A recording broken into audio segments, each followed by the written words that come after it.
What's going on, everyone? Welcome back to another installment, Beezy Money. Special guest, UFC legend, a guy I grew up watching, Dennis the Menace Bermudez. Dennis, how you doing, man?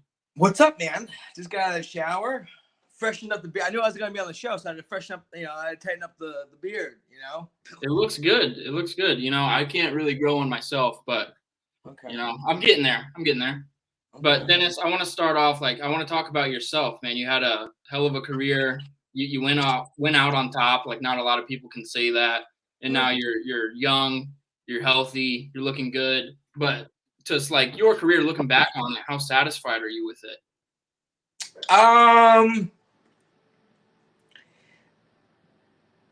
It's like I did it because I wanted to become a champion. One thing that I don't think I did enough of is manifested being the champion. I think I made that almost unreal. I don't know. It's weird. You didn't believe you could do it, or I did, but I didn't. Yeah. Just because I had never accomplished any of my goals. I was constantly chasing. For example, in high school, I wanted to be a state champion. I didn't even make it to states, right? Yeah. But I had beaten state champions and in tournaments outside of the season and stuff like that, right? So I knew I was capable of it. But when it actually came to, here's your time, I choked, right? So then in college, I wanted to become a national champion All-American. I didn't even make the nationals. I beaten guys that had All-American. I had, so it's I was always right there, but never actually accomplished any of my goals. So that's kind of one of the reasons why I got into MMA is because I had a chip on my shoulder. And originally when I got into MMA, it wasn't I'm going to become UFC champion. I originally just did it just because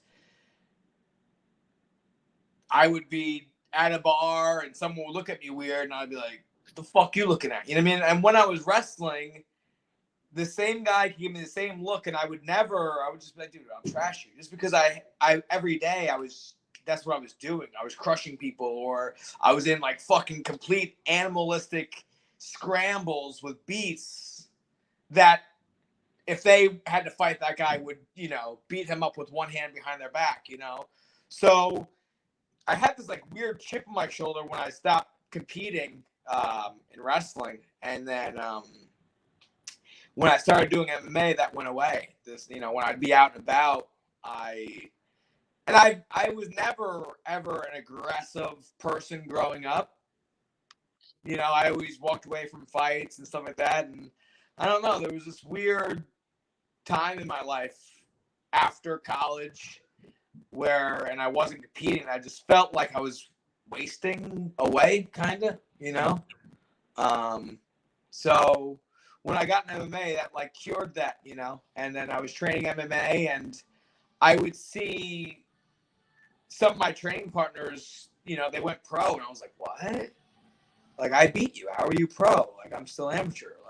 That doesn't, so if you're pro, that means I can go pro, you're getting, how much you getting? $500 to fight, $500 to win. That's insane to me. I'll do that every single day, because at the time I was working at UPS part-time and I only made $140 a week, Okay. Your mic sounds like muffled almost. Sorry to cut you off, but is it on something? It was, yeah. How about now? It's better. It's a little better. Yeah. Sorry about that. No, all good. So I and when I found I could make money doing fighting, my only goal was just to pay off my college loans with fight money. So at some point, did it become about a little bit more about money for you? When later in the game, you were the hunger wasn't as prevalent, right? So towards the end there, especially when I went on that little losing skid, right? It was every fight decisions, was moving me further away from my title shot, and that was the reason at that point why I wasn't fighting for money when I was in the UFC. I was fighting to become a champion, you know. The money was just like an awesome bonus. Yeah. You know?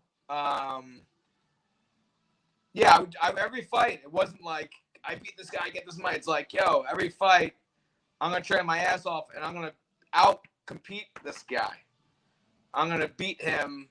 You know, I'm going to just physically, in every aspect of the game, compete and beat him, you know? So, yeah, once I started, like, getting further and further away from the title shot, it would just took the wind out of my sail, really. And I've said it on many podcasts, and I'll say it on this one. I just feel like the fucking judges suck, you know. I was gonna ask about that. It's been a topic lately in MMA. Like, do you have a way to fix it? I know you had Dominic Cruz on your show, Menace and the Man, and I'm sure you guys got into it a little bit. But yeah, what are your thoughts on it, really? I either have fighters that have competed be the judges, you know, like someone like myself. I would do that. I think I'd call some fights. For sure. Or have more judges, I think. If you had a panel of 7 judges, I think you would get. Okay. But that's like more like boxing, right? Doesn't boxing have like 7 or some judges? I think they have 3, but I could be wrong. Okay. Yeah, I mean, it is what it is at this point. Like, it sucks for the fighter, I guess. But looking back, like your retired life, how's it treating you right now? You're looking good, man. You got the boys, man. You got like how many kids you have? I got 2 boys. Nice. Yeah. That's a full-time job, I bet. Yeah, they're upstairs right now having a dance party. Retired life, it's, you know, as my boys have gotten older, I've taken away focus on myself, and I put a lot of focus towards them, you know? So, like, after work, instead of working out, I'm going to their practices and just watching, you know? Yeah.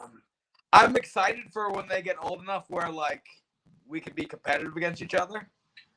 Okay. You know? When they're, like, 15, 16.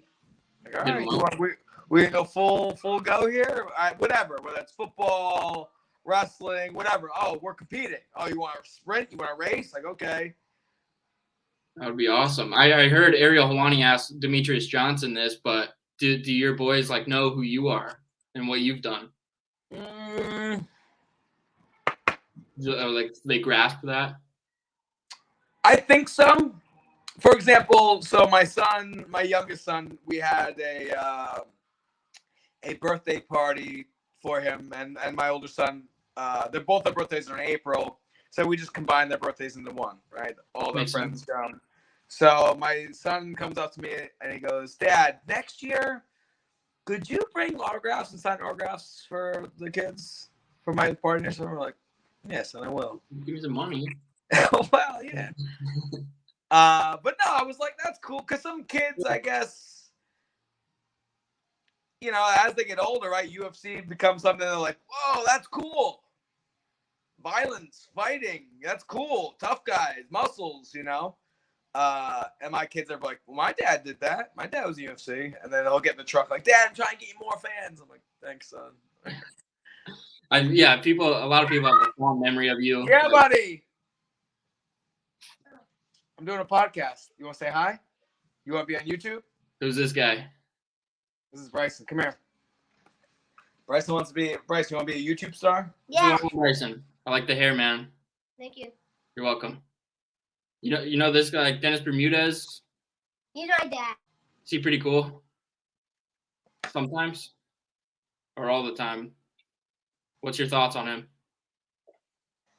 Amazing. I like that. Thank you. Thank you, Bryson. Nice top, dude. Yay. There we go. That's awesome, man. But yeah, I had judging written down. I want to talk about the 45-pound division right now. Alexander Volkanovski. He's like, is he reaching that GOAT status for you? Has he done enough? He is good, man. He is good. How old is he now? He's got to be like mid-30s. I would, if I had Is to, he? I'd say like 33, but I'm not sure. Okay. I don't know. Well, how old are you? 35? Yeah. Okay, I would say 33 or something like that. He's not in his 20s, I don't think. Yeah, I think you might be right. What do you think he has to do to get more respect? In all honesty, right? Just keep doing what he's doing. Like, you don't have to put on. If he just keeps winning and putting on dominant performances, right? Like Khabib really didn't. Dad, I wish I could Hey, see buddy, your fights. I'll put some fights on later. I'm doing a podcast. I'll be up in a little bit, all right, buddy? Okay. Like Khabib wasn't a talker. He was very respectful. All he did was just dominate fights, right? And he became the GOAT, right? Yeah. Same thing with St. Pierre. He, and all three of those guys, what they have in common is they have an accent, right? They're from other countries. Just all he has to do is just stay Australian, stay, like represent that and just be who he is and keep dominating, really. Yeah, I'm coming around on him a little bit more as each fight goes on. And I thought Holloway won the first 2 fights against him, but this trilogy, it'll answer all the questions. But who do you have in that trilogy? So it's weird, right? So when I'm calling fights, if you've been on my podcast, I'm going with you, right? But for Holloway, since I have a W over him, it's like I really want this guy to do very good because it makes me look even better, right? Of course. Even the guys that beat me, I want them to, like, if Korean Zombie beat Volkanovski at last fight, I'd be like, sick. I lost to a world champion, But when he got pummeled, I was like, fuck. But like I said, Volkanovski's been on the show, and I fucks with him super heavy. I think he's a solid guy. He trains with some of my old wrestling buddies, the Hickman Bros. Oh, no way. Yeah, so. In Australia, or does he, when he comes to the No, States? he used to go to Thailand and train at Tiger Muay Thai. That's right. Did you ever, for a little bit. Did you ever go to that like tournament, Tiger Muay Thai, that they did? They do it every year. Right?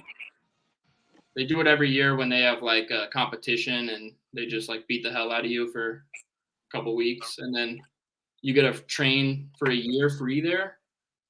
Well, it's like a tryout, yeah. Yeah. No. I never did it. Okay. And the thing is, and that's one thing that I heard, when you said looking back at your careers or anything, you wish you looked different. I wish I went out to Thailand for at least a week, But when my buddy was the head coach over there, I had just had like my first son, so it was like, it's very hard for me to get away for so long, and the money I was making fighting wasn't a lot.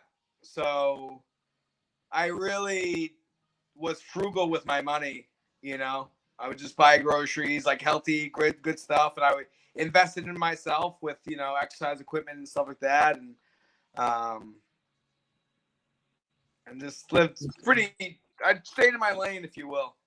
Makes sense. Like, so speaking of coaches and stuff, like who do you think right now is the best coach in the game? I'll tell you, I'm in Kansas City, so I'm impartial to my man, James Krause, but, and he's kind of great things about.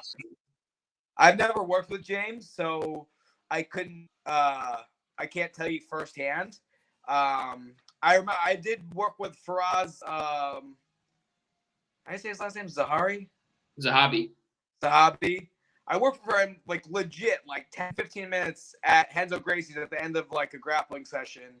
And I was like, what? Like, dude, holy shit! Like, it's just is like. He was like, dude, make them do all the work and like just land like simple shit. I was like, damn. Like, I was like, man, if I worked with him much longer, I think I could have got like a lot of stuff. And he invited me up to TriStar, and I just, like, I can't, So I wish I got up there.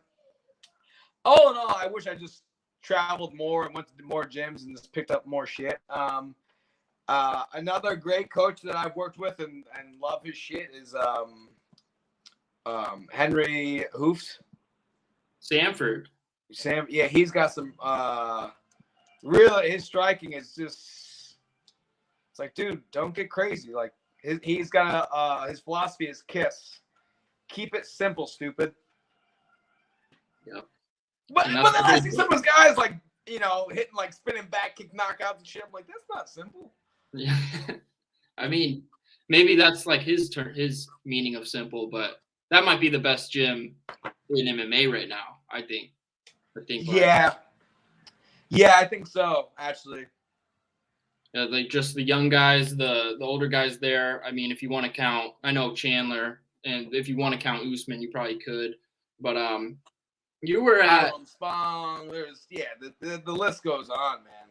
So many guys like Garrett Armfield from Missouri moved down there. Michael Johnson, you had some tweets about him recently. That guy's awesome. But you were at Eagle FC this past weekend. Yep. First, I want to ask you about. We'll start with the main card a little bit. Like Maki Pitolo, what do you think about his knockout and like his Hawaiian, like that matchup and stuff? Did you think he was going to win that easily, decisively? You know what? So I was in for that particular fight. I was like kind of watching, but I was in the back in like the interview room, and there was a screen back there, so I was kind of watching a little bit, kind of looking away. It was kind of well, I was looking, you know, watching him fight, like, all right, looking good, and I looked away, and then like the guy was down and out. I was like, oh shit, that's quick. So I did kind of miss that. It was quick, and then JDS, seeing a legend like that, Junior, to the shoulder, like, how did that make you feel, like in there? Well, the thing is, watching that fight live, I'm looking at my buddy Stan. I'm like, dude, he's losing this fight right now. JDS? I thought he was losing until he popped his arm out. I thought he was. Castro was way more aggressive and was throwing like heat. Like, dude, being in there and you could hear the wind like past his face. I was like, like every like fucking you know, every fucking combo. I was like someone's gonna fall. And I felt like Castro was throwing like way harder than. He was way more aggressive. Yeah, Rich had it played out. He was.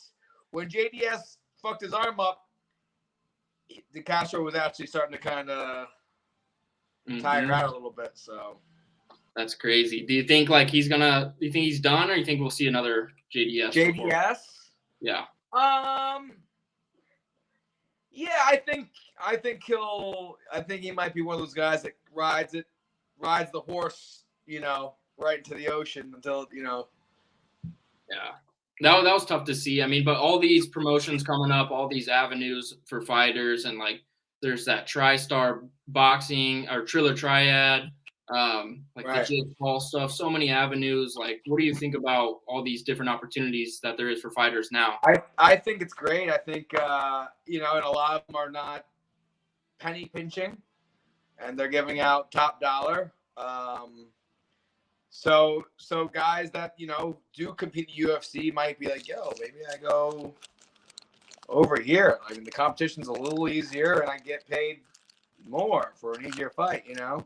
Yeah. So we'll see, you know? Do you have any thoughts on like UFC fighter pay? I know like the big one was, I think Paddy Pimblett came out and said he got $12K for show and win after bringing like so many fans and stuff, but... him personally, I don't really give a shit because he didn't make himself. He was just fighting. The UFC made him. The UFC was like, oh, this guy's got an accent. Let's promote him. People got excited, hopped on board, and then that's why so many people were there to watch him. Half of it is because the UFC made people want to watch him. You know what I'm saying? Yeah. It wasn't like he was promoting himself. Like, yes, he was. But when the UFC started promoting it, it was like, you know. And the UFC has the ability to make these, you know, stars. Look at Northcutt, Sage Northcutt, right? Who's the other one? Karate Hottie. Who's the other one? Who's the other chick? Paige Van Zandt. Paige Van Zandt. They had these ability to make these superstars, right? And usually there is correlation between making that superstar and paying them. Different than somebody else who just came through the Contender Series and did that route, you know. I at the end of the day, it is a business. Yep. Right. So if you're making people watch and you're making people tune in, then you're doing your part. But the UFC has the ability to select who they want people to, you know. That I makes, mean, if UFC really wanted to put the camera on me, I would have fucking brought goddamn everybody over. that makes sense. You I'm like call fighting some people fucking- out, or What? you would call some people out, or give the ring announcer like a nut tap. I'm not good in that manner. I'm not. Yeah. I'm not a good shit talker, and yeah, fuck you, you know. But I think I'm a goofball, and I think I'm funny, and I'm charismatic, and dude, I'm like kind of handsome, right? Yeah. Not too bad. Not too bad. Thanks, And dude. then I would Like say, if you were the dudes, like you would do me, right? I mean, I'm gonna say no, but If you were into dudes,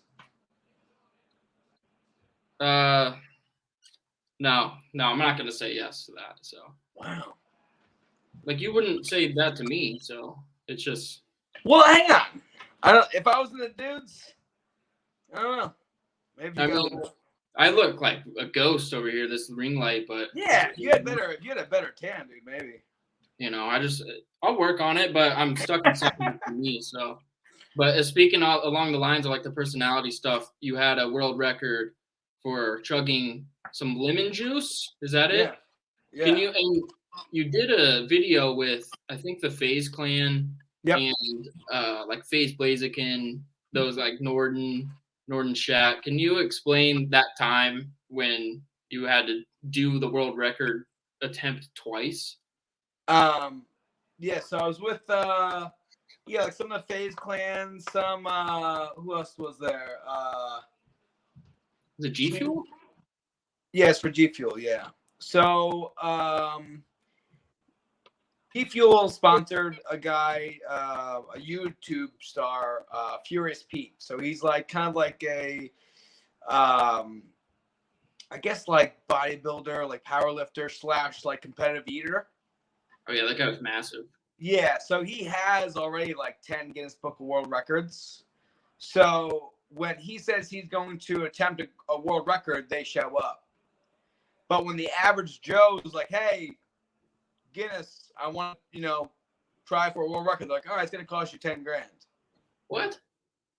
I mean, they showed up with like 3 people in suits and fucking timers, the whole king caboodle. 10 grand for that though? Like, well, the thing is, obviously, you gotta fly everybody there. You gotta pay it for it's. Yeah, I guess so. Yeah, and for a video too. So you maybe made your money back, or whoever the G Fuel did. Well, no. I think because if you already have Guinness Book of World Records and like you're good for it, they might show up for free. I'm not exactly sure how that works. Yeah. Right. So you had the big buff guy, so you were good, right? Yeah, that it was for him, and they asked everybody like, "Hey, try and race him." And I was like, "All right, I'll take a sip. I'll spit on the guy next to me. It'd be funny." And then they did a countdown, and I was like, "Game on, motherfucker!" And I just couldn't help it, but try my hardest. And I guess I'm a good sucker. I just fucking sucked that mother down. And then in the bottom. Like, the bottom of like a solo cup, there's like that little like rim.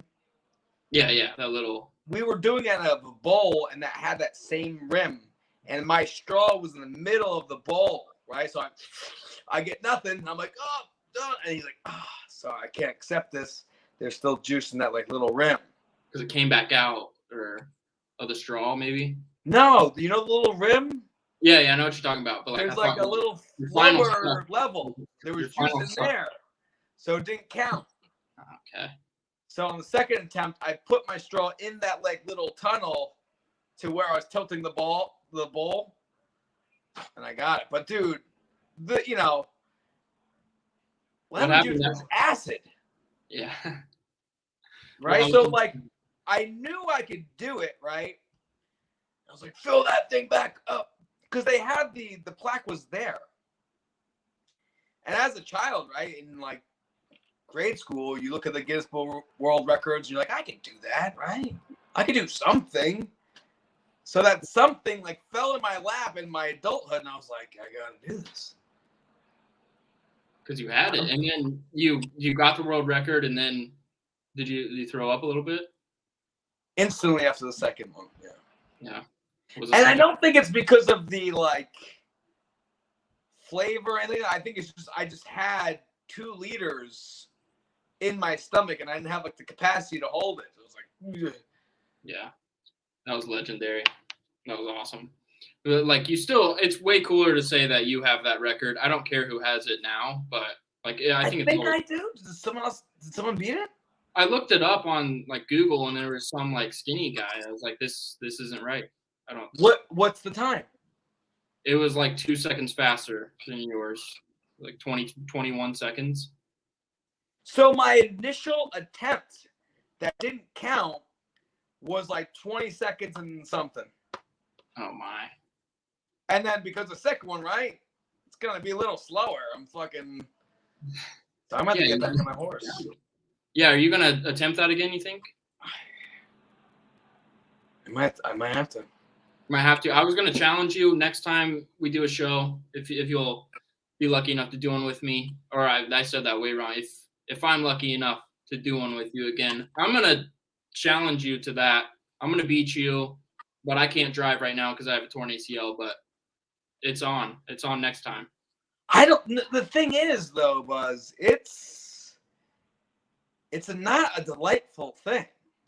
I'm fully prepared for like the repercussions of it. Like, yeah, I don't want those repercussions. You don't have to do it. I just want to do it. Oh, okay. All right. Okay. So that'll be next time. Because it's also lemon juice is a diuretic. What does that mean? Diuretic? Yeah, what's that mean? Like a laxative, kind of like a. Oh, I've taken like 3 shits today. So no, that dinner that evening was awful. Like I had to go to the bathroom like 4 or 5 times. Because of the lemon juice, like gives you like diarrhea. Oh God, yeah. That's no good. And I wasn't sure if I was gonna come out of my mouth or my butt. I was like, "Well, this is awful." It was all acidy. But you still got the world record, so I would say it's worth it.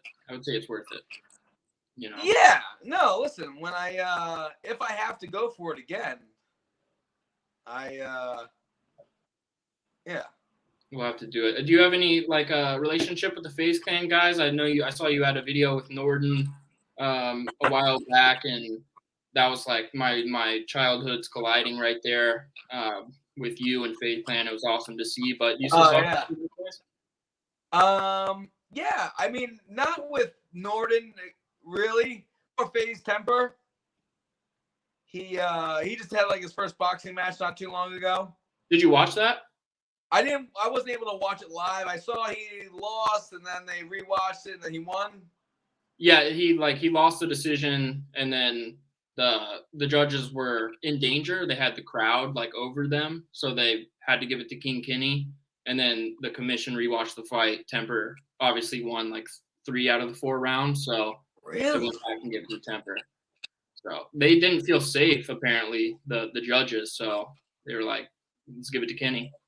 So then why don't they just have the judges like in another room, like outside the building?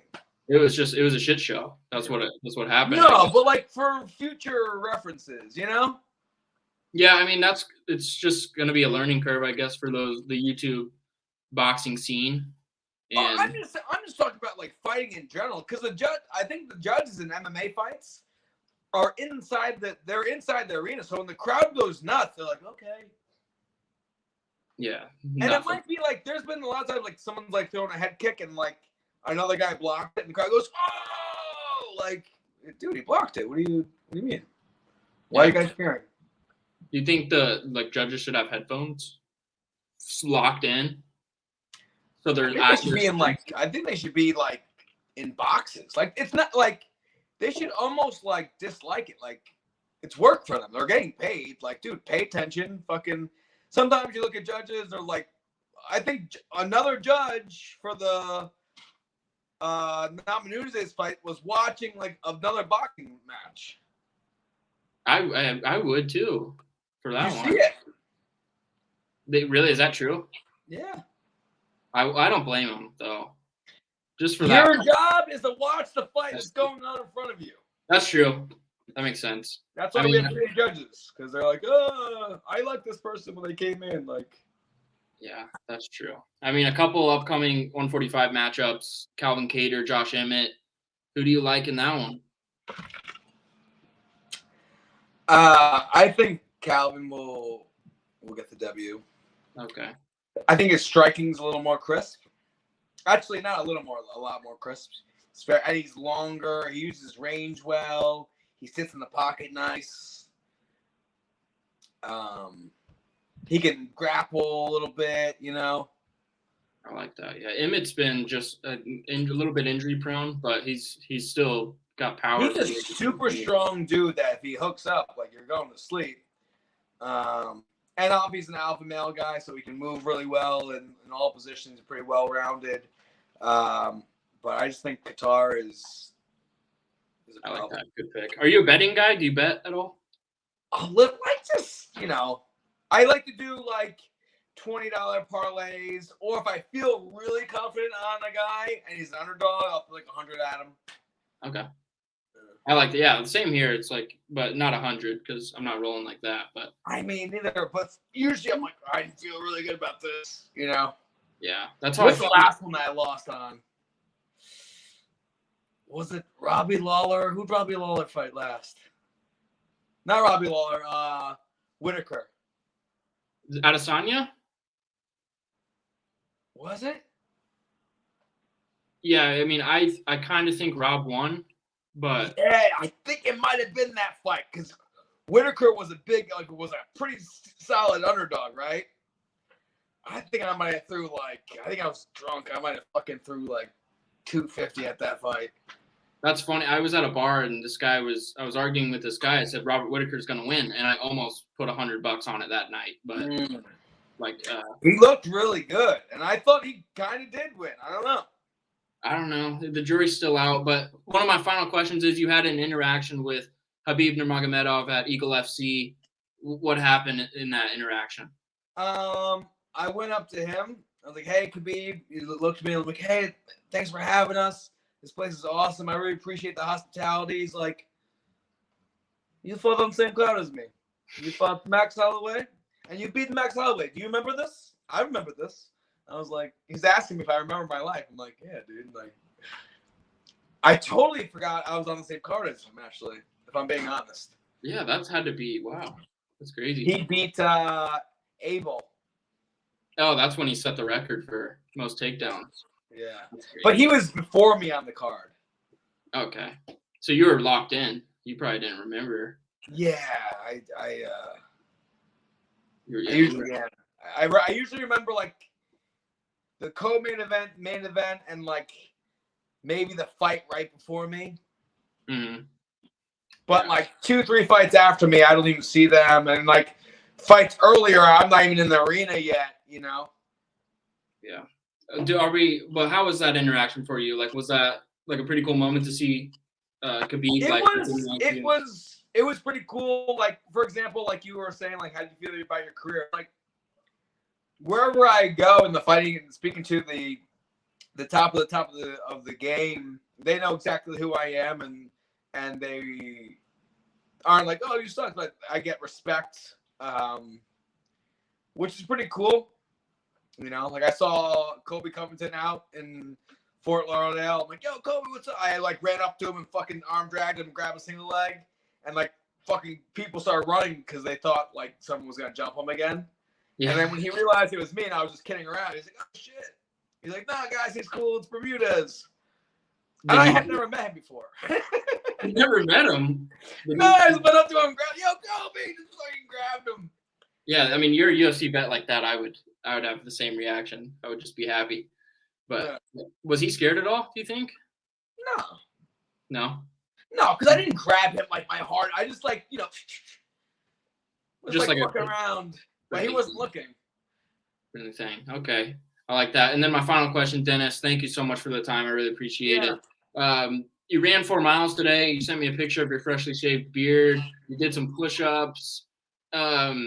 there's a lot of like boxing going on. Like there's so many avenues for fighters. Would we ever see you compete at 35 years old? Do you think maybe? Probably not 35 because that's only like 6 months. Or no. Yeah, I'm like halfway to 36. When's your birthday? December 13th. Okay, you got time. Yeah, but I'm probably not gonna get a fight before then. You know what I mean? Like, okay. I mean, never say never. But listen, I'm looking for like a $250,000 payday for it to make sense to me. Do you think bare knuckle would? Maybe, right? Didn't they give Chad Mendes $600,000? Yeah, I feel like a name like Dennis Bermudez. That's reasonable. Maybe. Would you like that? Looks crazy. It's not like it doesn't look crazy. It's boxing. It's bare For knuckle. $250,000, I will do a lot of things. Okay, cool. Probably not anal, but. All right. Well, that makes sense too. That's good. You said maybe not. So. I know. Who knows? Like, I'm like hammered. Times are tough. People are like, listen, if you had this much money, you could buy this and do this. I might be like, whoa, carry the one. Well, Dennis, it's been a pleasure. I really appreciate you joining me. Thank you for taking the time. I hope to talk again in the future. Any final words before we go off here? One more time. Any final words before we go off here? Any final words? Listen, man, keep it real. Buy guns. Buy land. Work out. Follow, like, and subscribe to Menace Tube. You know, follow Menace the Man on like Instagram and Facebook. You can follow me on Instagram at Menace Bermudez. I do funny shit, do cool stuff. What else? You're still in the game. You're still involved in the game. I think that's cool. Yeah, I like to be a little bit relevant, you know. You'll always be. What's up? You'll always be relevant. Well, I mean, you could fall off, right? Could, but I mean, I don't know. We don't think like that. We're always on. Bingo. Always on. Well, Dennis, I'll let you go here, but once again, appreciate it and Josh, good luck with thanks for having me everything. on, big dog, and good luck with your podcast. Thank you. Good luck in BKFC, and we'll see you next week with another guest.